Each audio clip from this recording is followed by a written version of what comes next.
आपण जानिछन्ति कि जगन्नाथଙ୍କ प्रकट हेबा पूर्वरु से नीलमाधव रूपरे पूजा पाउथिले। एही कहानी आरंभ हुए एक अद्भुत भक्त ठारू। तांको नाम थिला विश्वाबासु। से एक जंगल भितरे गुप्त भावरे नीलमाधवଙ୍କ पूजा करुथिले। काहाकु मध्य एही देवता विषय जणैबाकु देई नथिले। सेही समयरे राजा इंद्रद्युम्न सुनिले जे एक अद्भुत देवता अछंती जाहाकु केही देखि पारु नाहंती। राजा तुरंत एक ब्राह्मण को पठाइले। तांको नाम थिला विद्यापति। विद्यापति जंगल को गले, किंतु विश्वाबासु तांकु देवता देखाइले नाही।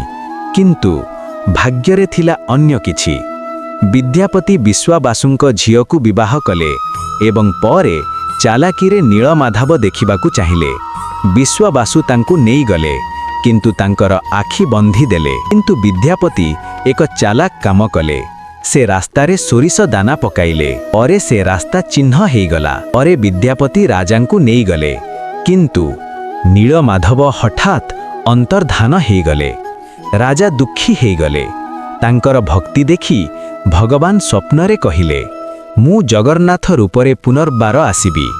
सेही समयरे समुद्ररु एक दिव्य काठ आसिला एवं सेथिरु तियारी हेला जगन्नाथ, बलभद्र एवं सुभद्रांक मूर्ति। एहा केवल कहानी नुहे, एहा हेउछि भक्तिर सबुठु बड़ प्रमाण।